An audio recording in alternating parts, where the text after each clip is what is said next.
닦여진 도로를 달릴 때마다 가끔씩 이런 생각 듭니다. 인생길이 이렇게 탄탄대로였으면 얼마나 좋을까. 모두가 그런 생각을 한 번씩은 가지죠. 인생 살아가다 보면 참 여러 가지 길을 만납니다. 또 여러 가지 길을 걸어가게 됩니다. 그런데 그 길들 가운데에는 반드시 걸어가야 할 생명의 길이 있고, 또 그 반대로 절대로 걸어가서는 안 되는 사망에 이르는 죽음의 길이 있습니다. 우리가 그리스도인이라는 정체성을 가지고 있습니다. 그렇다면 과연 우리들이 반드시 걸어가야 할 생명의 길, 어떤 길일까요? 성경은 그리스도인이라면, 그리스도의 복음을 믿고 그리스도인의 정체성을 가지고 인생을 살아간다면 반드시, 그리고 끝까지 걸어가야 할 두 개의 길이 있다, 그렇게 우리에게 교훈을 합니다. 하나는 요한복음 14장 6절에 기록된 예수께서 이르시되 내가 곧 길이요 진리요 생명이니 나로 말미암지 않고는 아버지께로 올 자가 없느니라 말씀하신 예수님, 이 말씀대로 구원의 길, 영생의 길을 걸어가는 것입니다. 또 다른 하나의 길은 내가 영생의 길을 걸어가게 되었다는 이 황홀한 구원의 감격과 기쁨을 가지고 아직 생명의 길을 걷지 못하고 있는 내 주변의 사람들이 영생의 길, 구원의 길을 걸어갈 수 있도록 생명의 복음을 전하면서 함께 그들을 부축하며 걸어가는 영혼 구원의 길입니다. 오늘 한번 점검해 보기를 원합니다. 구원에 이르는 영생의 길, 또 누군가를 구원에 이르도록 인도하는 복음 전하는 사명자의 길, 호흡이 있는 한 그리스도인으로서 반드시 걸어가야 할 이 두 개의 길을 나는 치우침 없이 균형 감각을 가지고 지속성을 가지면서 걸어가고 있는가, 오늘 한번 점검해 보기를 원합니다. 본문을 기록한 사도 바울은 예수 믿는 사람을 핍박하고 잡아 죽이겠다는 악한 목적을 가지고 다메섹으로 가는 길을 갔죠. 이건 죽음의 길이었습니다. 근데 그 길에서 예수님께서 그를 만나 주십니다. 예수님 만난 이후에 완전히 이제 삶의 방향을 바꾸어서 영생의 길은 말할 것도 없고 복음 전도의 길까지 가장 모범적으로 나는 걸어가게 되었다. 그것이 오늘 본문의 고백입니다. 본문 16절 말씀 보면 이 두 길을 걸어가는 상황을 바울은 이렇게 표현을 했습니다. 내가 복음을 전할지라도 자랑할 것이 없으면 내가 부득불할 일임이라. 만일 복음을 전하지 아니하면 내게 화가 있을 것이미로다. 자신이 구원받는 영생의 길도, 개인적인 구원의 영생의 길도 잘 걸어가고 있지만 복음을 전하는 전도자의 길을, 사명의 길을 걸어가는데 이 복음 전도자, 이 사명의 길은 걸어가도 되고 안 걸어가도 되는 그런 선택이 아니라 반드시 걸어가야 되는 길이다. 그래서 부득불 걸어간다, 이렇게 표현을 했습니다. 부득불이라는 단어는 헬라어로 아낭케란 단어입니다. 마땅히 해야 할 일, 어떤 상황에서도 하지 않으면 안 되는 일, 반드시 해야 할 일, 이런 뜻을 가진 것이 아낭케란 단어입니다. 어떤 때는 걸어가기 힘들 수도 있죠. 버거워서 또 걸어가고 싶지도 않을 수 있지만 예수님을 구세주로 믿고 구원의 길, 영생의 길을 가는 나 바울은 어떤 상황에서도 복음 전도자의 길을 걸어가겠다 하는 그 고백을 오늘 본문에서 합니다. 자, 그렇다면 바울은 왜 때로는 피하고 싶고 때로는 걸어가기 어려운 길임에도 불구하고 끝까지 포기하지 않고 복음 전도자의 길을 부득불 걸어가겠다, 아낭케란 단어를 써서 왜 부득불 걸어가겠다 그렇게 표현을 했을까요? 오늘 그 이유를 함께 살펴보면서 영생의 길을 가는 그리스도인이 반드시 걸어가야 할 길인 이 복음 전도자의 이 사명의 길을 우리도 어떻게 하면 힘있게 걸어갈 수 있을까 하는 것을 나누면서 새로운 결단이 있는 귀한 주일 예배되기를 소원합니다. 자, 첫 번째로 바울은 왜 자기가 이 길을 부득불 걸어간다고 고백을 하느냐 하면 십자가 복음에 대한 확고한 자부심이 있기 때문에 나는 이 길을 걸어간다, 그렇게 고백합니다. 십자가 복음에 대한 확고한 자부심, 이것보다 더 가치로운 것이 내 인생에 없기 때문에 나는 복음 전도자 사명의 길을 걸어간다.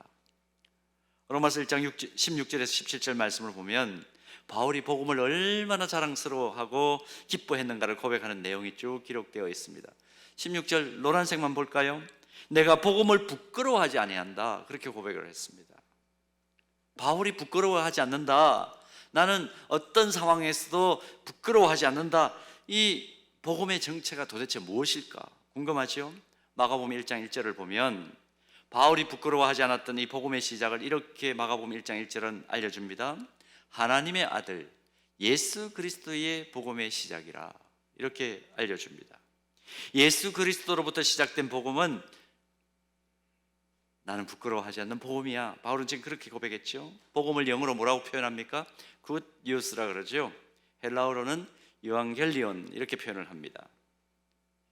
이 유앙겔리온이라는 단어를 조금 주목할 필요가 있는데, 지금은 이 유앙겔리온이라는 단어, 이 복음이라는 것을 자유롭고 또 언제든지 우리가 편하게 사용하는 단어입니다마는, 예수님께서 성육신하셨던 그때는 로마 제국이 통치하던 시대였습니다. 온 세계를 로마 제국이 통치를 했습니다. 그 당시만 하더라도 이 신약 시대에는 복음, 유앙겔리온이라는 말은 아무나 함부로 사용할 수 있는 단어가 아니었습니다. 오직 로마 제국 황실에서만 독보적으로 독점적으로 사용할 수 있는 용어였어요. 어떨 때 사용했을까요? 세 가지 종류를 얘기하는데요. 장차 황제가 될 왕자가 태어났을 때 유앙겔리온 그랬습니다. 복음이라는 거죠. 또 새로운 황제가 왕위에 올랐다거나 황제가 또 전쟁에서 승리한 소식이 들려졌을 때 이 세 가지 경우에만 복된 소식이라는 의미를 가진 유앙겔리온이라는 단어를 사용할 수 있었습니다.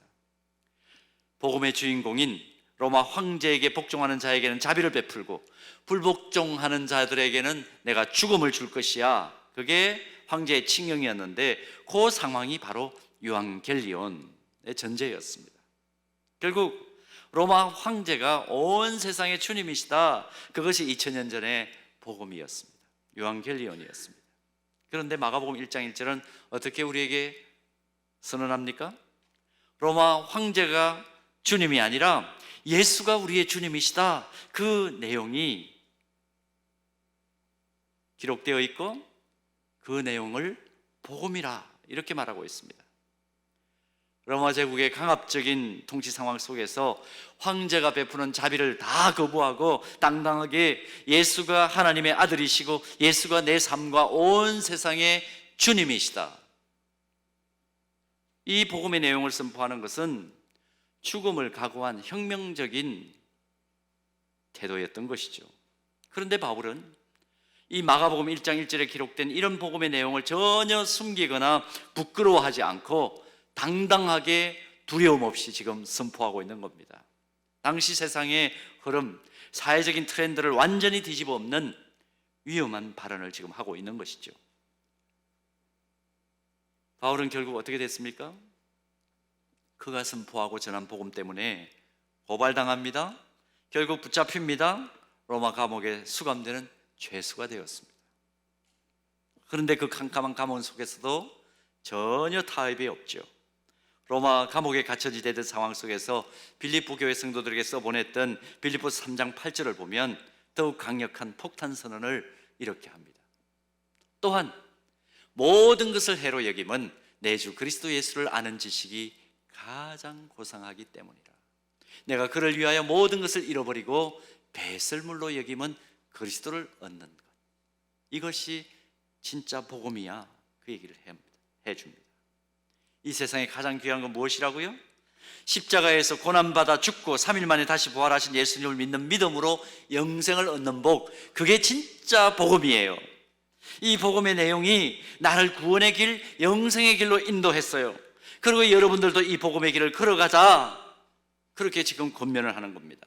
모든 억압과 굴레와 죽음을 무릅쓰고 우리 함께 복음을 노래하고 선포합시다. 그것이 바울의 지금 빌립보 교회를 향해서 보내는 편지 속에 들어있는 핵심적인 내용이죠. 도대체 무엇이 율법에 심취했던 바울로 하여금 십자가 복음에 대한 가치를 가장 고상한 지식으로 인식하게 만들고 그의 삶의 전부가 되게 했을까? 도대체 왜 그랬을까? 아마 이 자리에도 과거에 사랑하고 애지중지했던 거 다 내려놓고 십자가 복음 때문에 이 자리에 나와서 감격하는 귀한 우리 성도들이 있는 줄로 압니다. 무엇이 로마 황제만이 온 세상의 유일한 주님이시라는 것을 동전에까지 새겨 넣은 로마 제국주의 사회 한복판에서 아니요, 예수 그리스도가 온 세상의 주님이시오, 그 선포를 말과 글과 온 삶으로 선포하게 했을까? 로마서부터 빌레몬서에 이르기까지 13편으로 구성된 바울이 기록한 편지와 바울서 신을 보면 그가 늘 고민했던 인생의 모든 문제가 그리스도가 내 삶의 주인이 되시는 순간 모두 해결되었다, 그 내용으로 빼곡하게 채워져 있는 것을 우리가 확인합니다. 바울서 신을 읽을 때마다 우리 확인하지 않습니까? 바울은 주님을 이렇게 만나고 그 인생의 문제가 해결됐구나 하는 것을 우리가 발견하죠.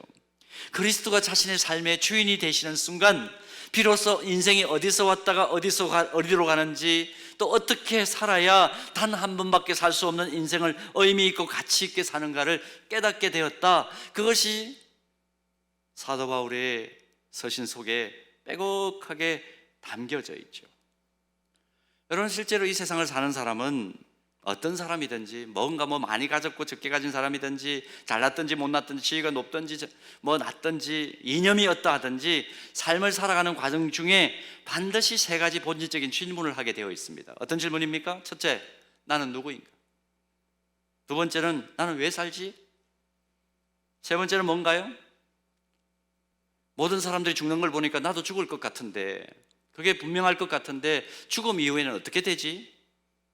정신없이 바쁘고 만사가 잘 될 때는 이런 질문 안 합니다. 그런데 살다 보면 이런 질문들이 마음속에 문득문득 들어올 때가 있지 않습니까? 제일 심할 때가 언제예요? 세상 만사가 내 뜻대로 되지 않을 때, 도무지 내 삶에 이해할 수 없는 상황이 벌어졌을 때, 특별히 사랑하는 이와 더는 이 세상에서 만날 수 없고 손을 맞잡을 수 없는 장례 예식을 진행할 때 우리는 이 질문을 던집니다. 이외에도 여러 가지 상황이 있죠. 자녀가, 부모가, 남편과 아내가, 내가 사랑하는 그 누군가 내 뜻대로 안 되고 내가 계획했던 대로 일들이 풀려나가지 않을 때 우리는 이런 질문을 합니다. 난 누구인가? 왜 살지? 죽으면 어디로 가지? 난해한 상황 속에 만나는 이 삶의 근본적인 질문에 대한 대답은 무엇일까요? 여러분, 대답을 가지고 계신가요? 쉽게 정답을 찾을 수가 없습니다. 물질적으로 풍요로워지고 살림살이가 좀 나아지면 이 대답이 쉽게 나오나요? 정치 지도자가 바뀌고 정치 지형도가 바뀌고 사회적 분위기가 좀 바뀌면 이 대답을 쉽게 얻을 수 있나요? 뭔가 또 인생의 재미와 즐거움을 추구할 수 있는 취미나 오락을 발견했을 때 이 질문에 대한 대답을 가질 수 있나요? 해답을 얻을 수가 없다라고 응답하실 수밖에 없을 겁니다. 인생의 경륜을 가진 분들의 결론은 그래서 무엇인가요? 물질 세계에 있는 유한한 것으로만 이 문제에 대한 정답은 결코 얻을 수 없다. 이것이 인생의 지혜자들이 내린 결론 아닙니까? 그래서 이 인생의 근본적인 질문에 대한 대답을 찾기 위해서 생긴 것이 뭡니까? 종교예요. 이 세상의 모든 종교의 출발점을 보면 인생의 근본 질문이라고 할 수 있는 나는 누구인가? 왜 사는가? 죽음 이후에는 어떻게 되는가? 이 질문에 대한 대답을 하기 위해서 종교가 생겼다는 것을 우리가 압니다.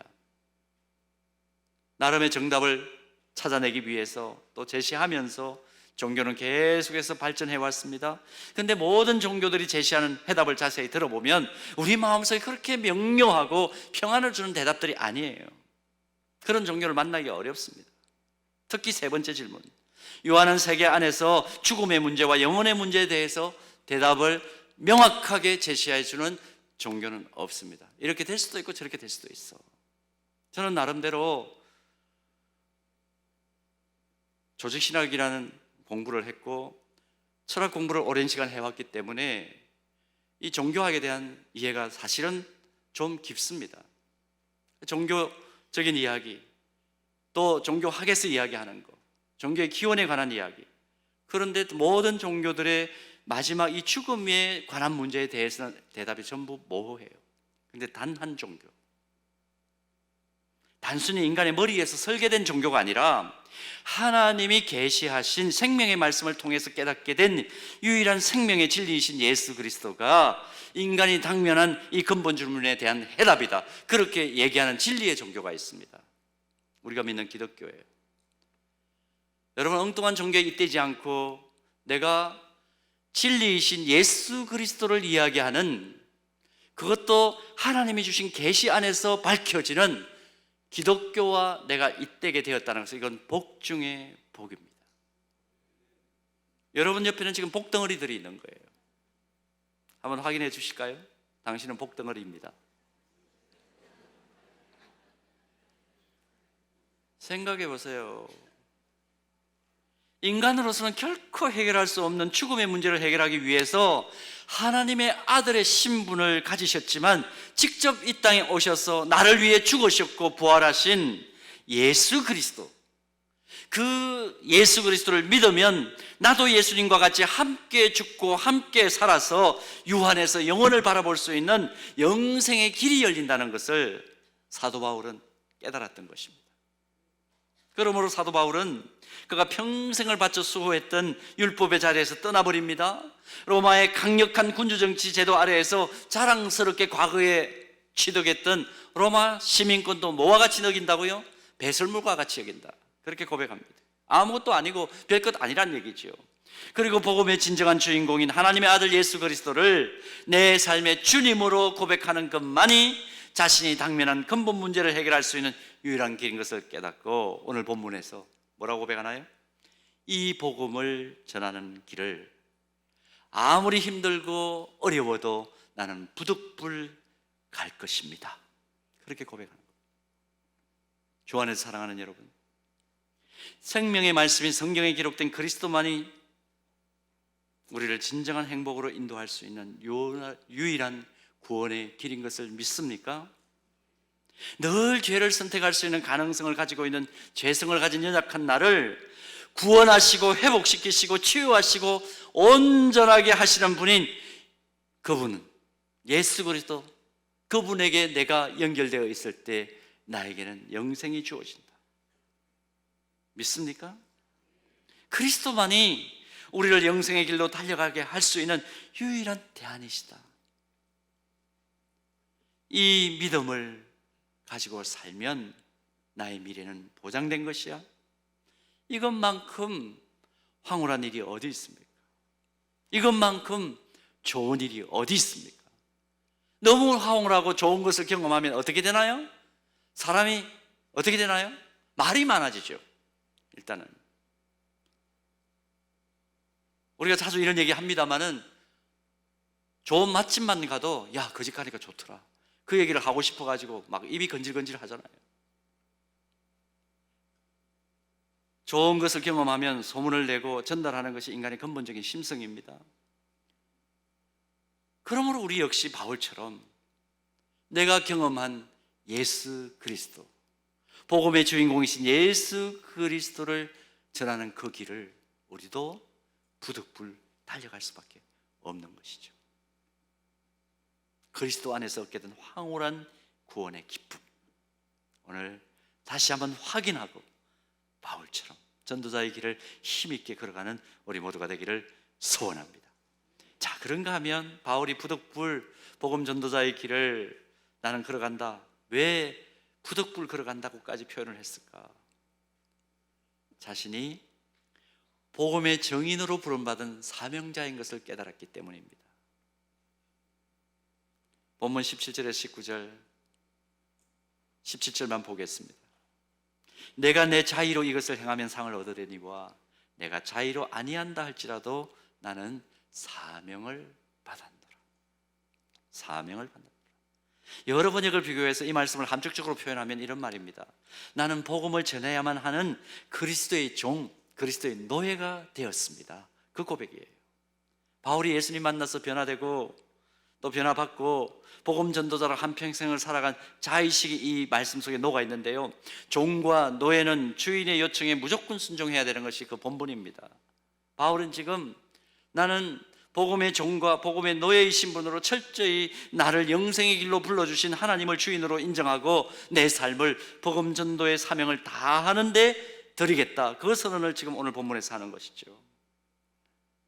여러분, 오늘 이 본문 말씀 우리가 펼쳐놓고 함께 말씀을 나누고 있는데, 이 본문을 보는 우리들, 우리 역시 하나님의 자녀로 부름받아 영생의 길을 걸어간다면 우리 역시 바울과 같이 복음 전도자의 사명을 받았다는 것을 동일하게 인식을 해야 합니다.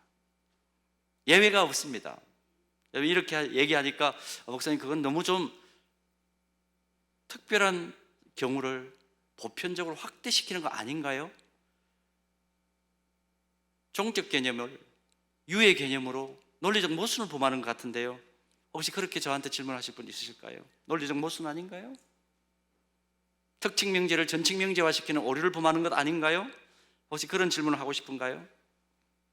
누가복음 24장 46절에 48절 말씀을 보면 예수님께서 복음 전도의 대표격인 제자들 앞에서 이런 말씀을 하셨습니다. 또 이르시되 이같이 그리스도가 고난을 받고 제3일에 죽은 자 가운데서 살아날 것과 또 그의 이름으로 죄사함을 받게 하는 회개가 예루살렘에서부터 시작되어 모든 민족에게 전파될 것이 기록되었으니, 자 48절 우리 다 같이 읽겠습니다. 너희는 이 모든 일의 정인이라. 자, 여기서 사명자 복음의 정인을 의미하는 너희, 누구를 말합니까? 부활하신 예수님의 의도 속에는 이 말씀을 예수님께서 하실 때는 예수님의 말씀을 직접 그 앞에서 눈앞에서 듣고 있는 베드로를 비롯한 제자들만으로 제한해서 말씀하신 것이 아닙니다. 지금 예수님의 복음 메시지를 직접 듣고 사명을 자극한 뒤에 순교를 각오하고 복음을 전하는 11제자를 통해서 앞으로 세상 역사에 나타날 모든 지상교회의 성도들이 이 너희라는 대명사에 포함되어 있는 겁니다. 그러므로 주님이 전한 복음의 기초 위에 세워진 성경적인 교회에서 영생의 길을 걸어가면서 신앙생활하는 성도라는 자부심이 있습니까? 서현교회가 주님이 세우신 교회이고 주님이 머리이신 교회인데 나는 그 교회 안에 한 지체가 되었고 그래서 나는 하나님의 자녀요, 하나님 나라 백성 공동체의 성도야, 그런 자부심이 있으신가요? 그렇다면 지금 예수님께서 말씀하시는 너희에 나도 포함되어 있다는 것을 인식하셔야 됩니다. 다시 정리하겠습니다. 너희가 누구입니까? 복음을 전하는 모든 정인들이 주님이 말씀하신 너희입니다. 그러므로 오늘 우리는 누구입니까? 다시 한번 확인할까요? 자, 이것도 옆에 분들에게 이거 확인을 해야 될 것 같습니다. 복덩어리들에게 지금 얘기하는 겁니다. 우리가 복음의 정인입니다. 저보고 말씀하지 마세요. 부담스러워요. 저보고 말씀하지 마세요. 목사님 혼자 복음의 정인이에요. 그렇게 얘기하지 마세요. 다시 옆에 분들 보고 확인합니다. 우리가 복음의 정인입니다. 근데 또 이렇게 얘기하니까 나는 쏙 빠지죠. 자, 내가 복음의 정인입니다. 내가 복음의 정인. 가슴을 치면서 좀 얘기하세요. 내가 복음의 정인이에요. 내가. 가슴을 세게 치시는 분 소리가 여기까지 들려서 감사합니다.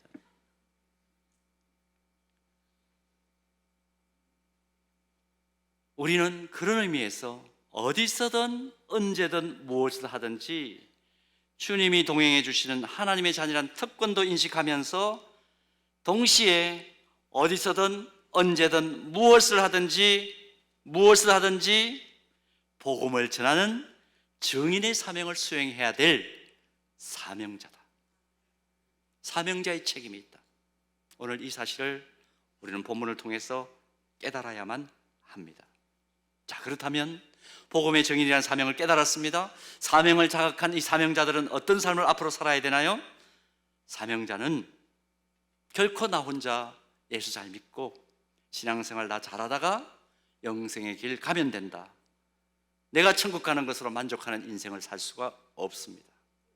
사도 바울은 이 점에 있어서 우리에게 분명한 모범을 보여주면서 하루를 살아도 나는 이렇게 산다라고 우리에게 모범을 제시합니다. 로마서 14장 8절 말씀 우리 다 같이 봉독합니다. 우리가 살아도 주를 위하여 살고 죽어도 주를 위하여 죽나니 그러므로 사나 죽어나 우리가 주의 것이로다. 일상의 사소한 영역, 아니 1분 1초까지도 궁극적으로 나를 구원하시고 복음의 증인으로 불러주신 하나님의 영광을 위한 삶을 산다. 나는 한 영혼이라도 더 하나님 앞에서 자라가기를 소원하면서 그를 섬기면서 산다. 그러니까 여러분, 말을 함부로 하면 되겠어요? 누구를 실족하게 하면 되겠어요? 저 인간 때문에 난 예수 안 믿어. 그런 얘기 들으면 되겠습니까? 궁극적으로 하나님의 뜻이 하늘에서 이루어진 것 같이 내가 숨을 쉬며 살아가는 내 삶의 현장에서 만나는 모든 이들이 하나님 앞으로 돌아올 수 있도록 내가 선한 영향력을 끼치면서 겸손하게 섬기며 살며 복음의 영광을 드러내는 삶을 사는 것, 이것이 사명자의 삶입니다. 조기 축구회에서 비신자들과 함께 축구하면서 복음을 전하는 분이 계세요. 축구가 좋은 과격한 운동입니까? 축구를 하면서 전도를 한다고? 축구팀이 아니라 자기 혼자서 그냥 예수 안 믿는 사람들이 대부분인 그냥 조기 축구에 들어가서 축구하는 거예요. 물론 자기 건강을 위해서도 하지만 더 중요한 것은 복음 전하기 위한 목적으로. 궁금해서 그 성도가 있는 교회 목사님 물었대요. 아니, 과격한 몸싸움이 있는 운동을 하면서 어떻게 복음을 전하냐고. 목적이 있는 경기를 하면 항상 사람이 어떻게 됩니까? 본성이 나오죠. 싸나워지고. 그리고 이겨야 된다는 이 승부욕이 발전하면 어떻게 됩니까? 딴 사람들 오히려 찍어 누르고. 하여튼 좀 과격해져야 되잖아요. 근데 이분의 대답이 이렇게 돌아왔답니다. 패스를 잘한대요. 패스를 잘한대요. 축구할 때 패스를 특히 잘한대요. 자기는 내가 먼저 공을 차지해서 골을 넣으려고 하지 않고 골 넣도록 도와주는 걸 잘한대요. 그래서 조기 축구의 회원들이 다 어떻게 인식을 하느냐 하면, 저 사람은 우리에게 골을 넣어줄 수 있도록, 골을 넣을 수 있도록 항상 패스를 잘하는 사람. 자, 그 사람이 한번 도와줘가지고 골을 넣은 사람, 예수 안 믿는 사람입니다. 경기 마치고 난 다음에 복음 전하면 어떻게 될까요? 당신 때문에 내가 오늘 결승골을 넣었네. 당신이 가자 그러니까 내가 한번 가지. 그렇게 전도한다는 겁니다. 여러분, 하나의 신뢰입니다마는 취미생활을 하든지 누군가와 교제를 하든지 아니면 평범하게 날마다 반복되는 가정생활을 해도 주변에 예수 믿지 않는 분들이 계세요? 그분들이 좋아하는 일을 하세요. 사명자는 내 주변에 아직 복음을 모르는 그들이 좋아하는 일, 죄 짓는 일이 아니라면 좋아하는 일을 해서 그들이 복음을 믿고 살아가는 나를 통해서 예수님을 바라보도록, 복음을 바라볼 수 있도록 하는 그 삶을 사는 겁니다. 사랑하는 여러분, 우리는 두 개의 길을 걸어가야만 하는 그리스도인입니다. 하나는 영생의 길 걸어가야죠. 내가 영원한 생명을 얻는 길 걸어가야 합니다. 또 하나는 복음을 전하는 전도자의 길, 사명의 길을 걸어가는 것입니다. 우리의 삶을 가만히 보면 나 혼자서 영생의 길 걸어가는 것은 아주 잘 걸어가고 문제가 별로 없습니다. 그러나 복음 전도자의 길을 걸어가는 데는 많은 부분 부족하고 실패하고 있는 것 우리 아닙니까? 부정할 수 있나요?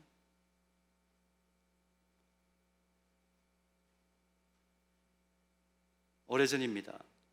한 25년 전이라고 생각이 드는데요, 목회자 수련회에서 강사 한 분이 이런 얘기를 했습니다. 앞으로 30년 후에는 감리교회라 그러지 않고 감소교회가 될 것입니다. 그리고 침례교회는 침체교회가 될 것입니다. 궁금했습니다. 장로교회는 뭐라 그럴까? 장로교회는 뭐라고 그랬을까요? 앞으로 장로교회는 장례교회가 될 것입니다. 25년 전에 들었던 이야기입니다. 30년 후라고 그랬는데 30년이 되기 전에 이런 일들이 지금 벌어지고 있다는 거 우리 부정할 수 있습니까? 복음은 능력이라고 우리가 믿고 고백하고 살아가는데 우리가 부정할 수 있나요? 이제 각 교단이 총회를 앞두고 있습니다. 9월 둘째 주, 셋째 주 계속해서 열릴 것입니다. 총회를 앞두고 각 교단이 교세 보고하는 교세 보고 현황을 계속해서 지금 기독 신문들을 통해서 지금 보고 있습니다. 교회 수도 교인 수도 감소하는데 특히 두려운 것은 뭐냐 하면 자립했던 교회들이 미자립 교회로 돌아가고 교회가 없어진다는 사실입니다.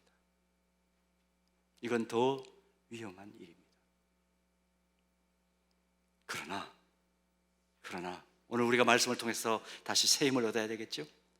상황이 아무리 이렇더라도 우리가 확신해야 될 것은 무엇입니까?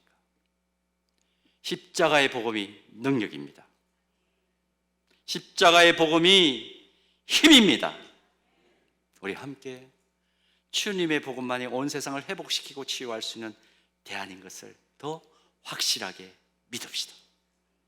온 세상이 복음 전파를 통해서 하나님께 영광을 돌리는 예배자들로 가득 차고 그리스도를 아는 지식이 온 땅의 사람들의 가슴 속에 심기어질 때 비로소 불의와 불공정과 상처있고 왜곡된 모든 세상의 질서가 공의와 정의와 사랑과 평화가 가득한 소망의 세상으로 변화될 것을 우리 함께 믿읍시다.